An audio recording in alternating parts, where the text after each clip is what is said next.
Esto es Simple Dot Podcast. Monografías de la historia del rock, desde los años 60 hasta el siglo XXI.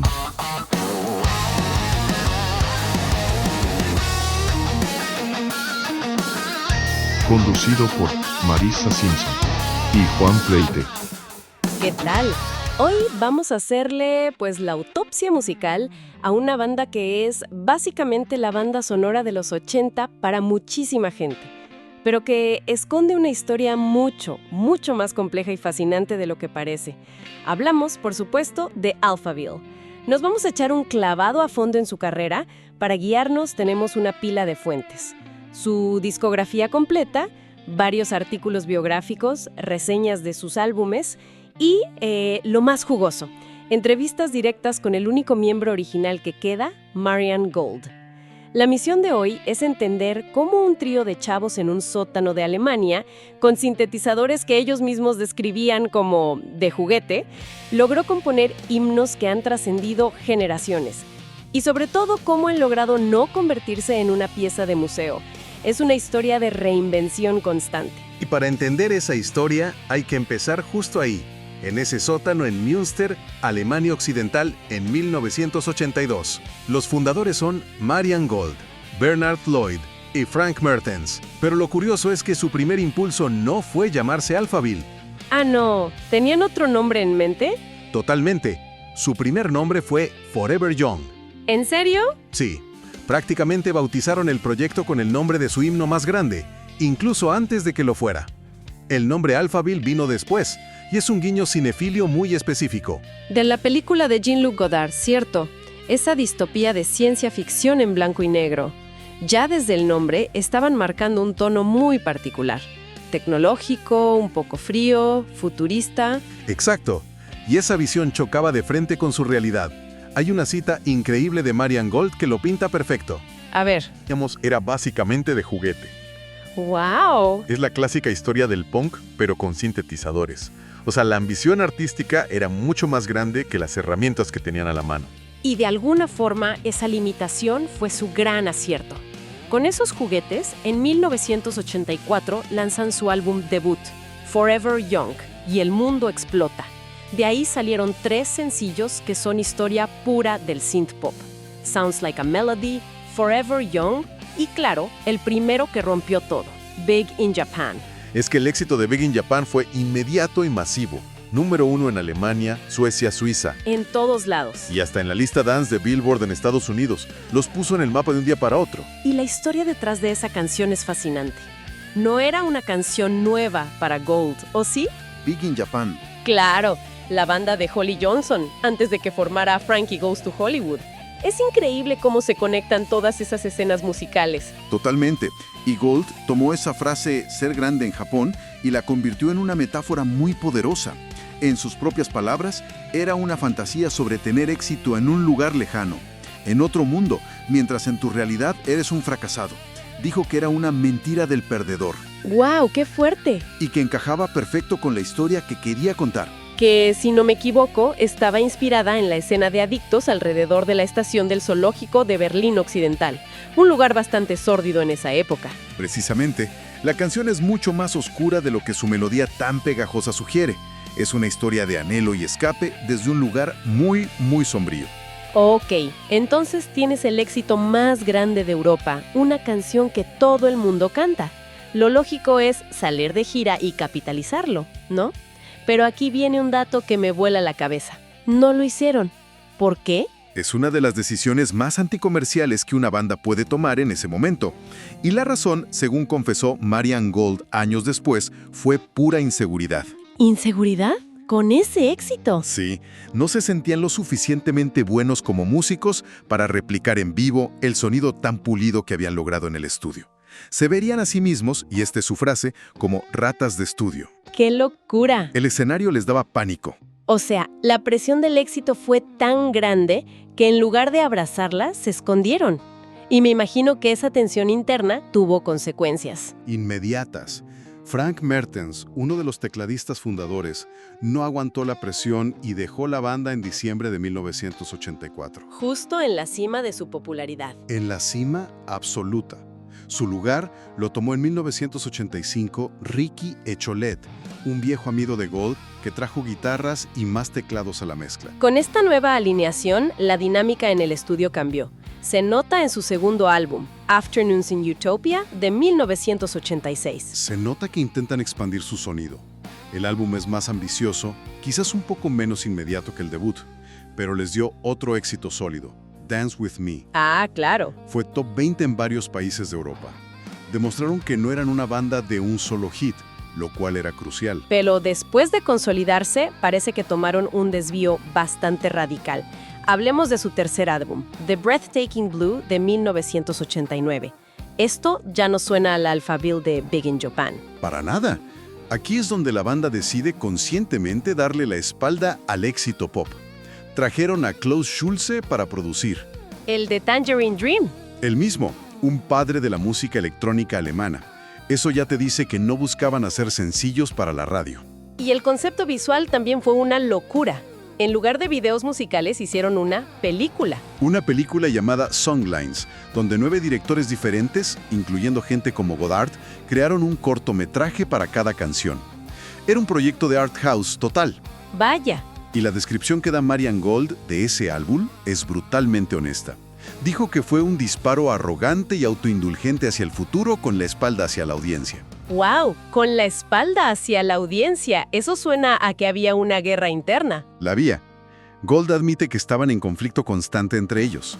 Y el álbum es un reflejo de esa tensión. Es como si hubieran llegado a un punto de quiebre. Se estaban hartando. Se estaban hartando de ser la banda de synth pop que todos esperaban. Y esa tensión los catapulta a los 90, que fue una década que se comió vivas a muchísimas bandas de los 80. ¿Cómo sobrevivieron a eso? A duras penas, y con más experimentación, en 1994 lanzan Prostitute, que es probablemente su disco más difícil. Es oscuro, es experimental, y tiene letras que hablan de cosas como los ataques neonazis que estaban ocurriendo en Alemania en esa época.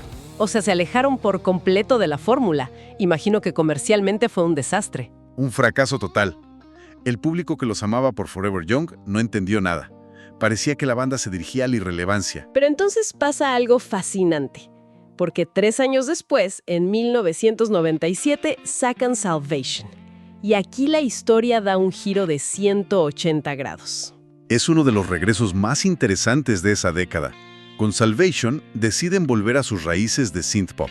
Pero actualizado, supongo. Exacto, no como una copia. Le inyectan la energía del dance y el techno que dominaba los 90s. Es un disco que suena a Alphaville, pero firmemente plantado en su nueva época. Y lo más increíble es la reacción. Según las fuentes, su disquera prácticamente los abandonó. No hubo nada de promoción. 0. Los dieron por muertos. Y a pesar de eso, el álbum vendió 200,000 copias. ¡No manches! Fue su primer éxito real en más de 10 años. Los fans seguían ahí, buscándolos. Demostró la lealtad increíble que habían generado. Aunque esa etapa también marcó el fin de otra era. Ricky Echolet dejó la banda justo después. Entonces, para recapitular esta etapa tan turbulenta, pasan de un disco casi impenetrable y fallido a un regreso a la forma que reconecta con su público. Todo esto mientras la alineación sigue desmoronándose. Exacto. Y eso nos lleva a los 2000, donde ocurre el cambio más significativo de todos. En 2003, Bernhard Lloyd, el último cofundador junto a Gold, también deja la banda. Un momento. En ese punto, Marian Gold se convierte en el último hombre en pie, el único miembro original. ¿Cómo cambia eso la identidad de Alphaville? ¿Sigue siendo Alphaville o es, en esencia, el proyecto solista de Marian Gold? Esa es la gran pregunta, y es algo con lo que él mismo ha lidiado. A partir de ese momento, Alphaville se convierte en Marian Gold como custodio del legado, rodeado de una nueva banda. Y con ellos sigue explorando.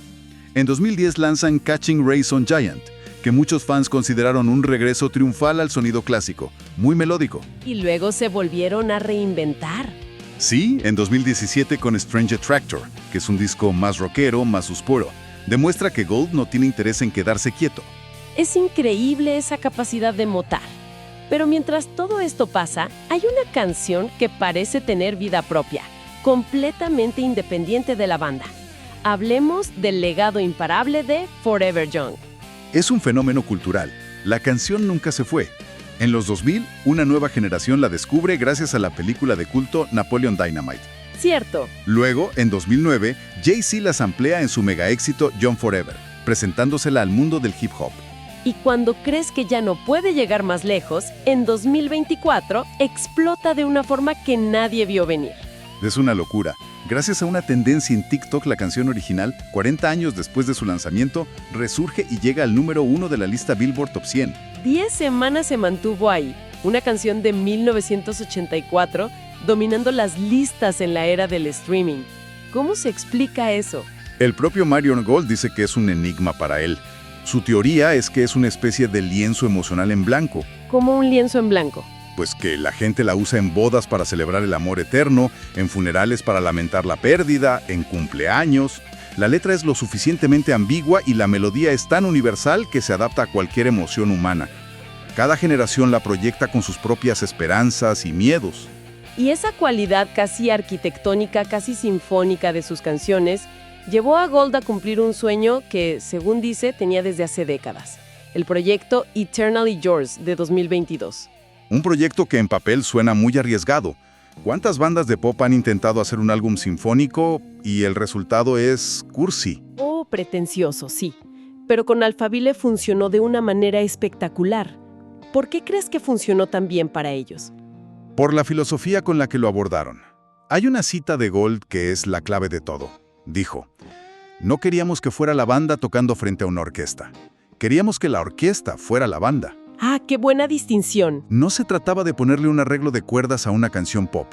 Se trataba de deconstruir las canciones y descubrir la estructura sinfónica que, según él, ya vivía dentro de ellas. Como si canciones como Sounds Like a Melody o la misma Forever Young ya tuvieran un ADN orquestal desde el principio. Exactamente.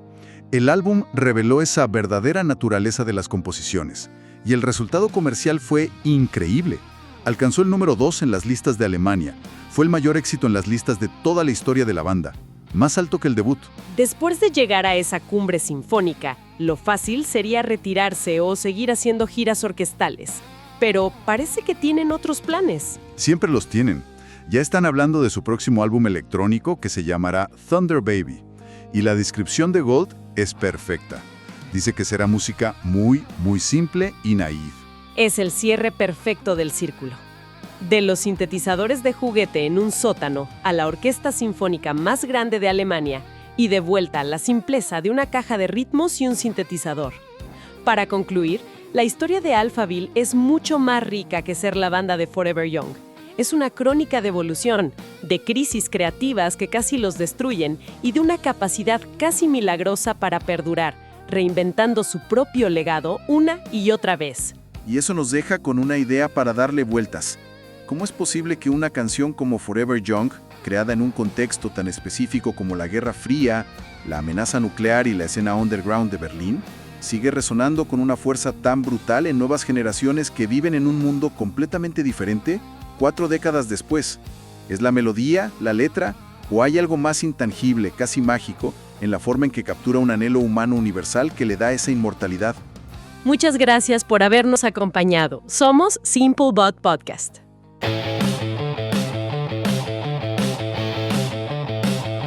Esto fue Simplebot Podcast. Monografías de la historia del rock, desde los años 60 hasta el siglo XXI.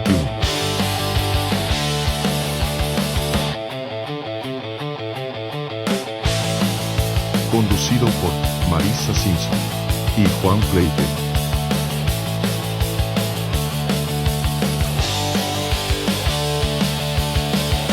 Gracias.